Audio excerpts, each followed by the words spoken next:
ബസ്സുകളുടെ മത്സരയോട്ടത്തെ തുടർന്നുണ്ടാകുന്ന അപകടങ്ങളും സംഘർഷങ്ങളും ഇല്ലാതാക്കാൻ തളിപ്പറമ്പ് ബസ് സ്റ്റാൻഡിൽ RTOയുടെ പരിശോധന. ബുധനാഴ്ച രാവിലെയാണ് ഉദ്യോഗസ്ഥർ പരിശോധന നടത്തിയത്.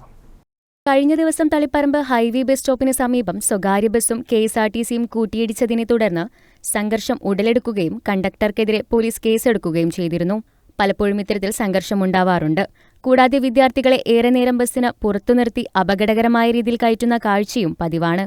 ഈ സാഹചര്യത്തിലാണ് തളിപ്പറമ്പ് ബസ് സ്റ്റാൻഡിൽ RTO നേതൃത്വത്തിൽ പരിശോധന നടത്തിയത്. ബുധനാഴ്ച ബസ് ജീവനക്കാരെ ബോധവൽക്കരിക്കുകയാണ് ചെയ്തത്. വരും ദിവസങ്ങളിലും പരിശോധന തുടരും. സ്കൂൾ വിടുന്ന സമയമായ വൈകിട്ടും പരിശോധന ഉണ്ടാകും. വിദ്യാർത്ഥികളെ കയറ്റാതെ സർവീസ് നടത്തുന്ന ബസ്സുകൾക്കെതിരെ കർശന നടപടി സ്വീകരിക്കുമെന്ന് ജോയിന്റ് RTO ഷാനവാസ് കരീം പറഞ്ഞു.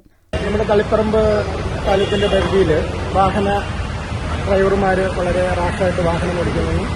അതുപോലെ കുട്ടികളെ ഡോറിന് സൈഡിൽ നിർത്തിയിട്ട് അവർക്ക് വാഹനത്തിനുള്ളിലേക്ക് പ്രവേശിക്കാനുള്ള ഒരു റെസ്ട്രിക്ഷൻ കൊടുക്കുന്നതിനുള്ള ധാരാളം പരാതികൾ നമുക്ക് ലഭിച്ചിട്ടുണ്ട്.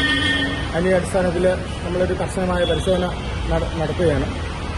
അങ്ങനെ ഏതെങ്കിലും കുട്ടികളെ റോഡിൻ്റെ സൈഡിൽ നിർത്തുകയും അല്ലെങ്കിൽ അതോടൊപ്പം തന്നെ വാഹനത്തിൽ കയറ്റാതിരിക്കുകയും ചെയ്യുന്ന കണ്ടക്ടർക്കെതിരെയും ഡ്രൈവർക്കെതിരെയും കർശനമായ നടപടികളും അക്രമമായിട്ട് സ്വീകരിക്കുന്നതാണ്.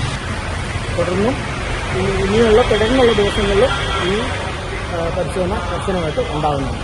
അസിസ്റ്റന്റ് മോട്ടോർ വെഹിക്കിൾ ഇൻസ്പെക്ടർമാരായ MP സുധീർ, ശിവദാസൻ എന്നിവരും പരിശോധനയിൽ പങ്കെടുത്തു. News bureau, Taliparamba.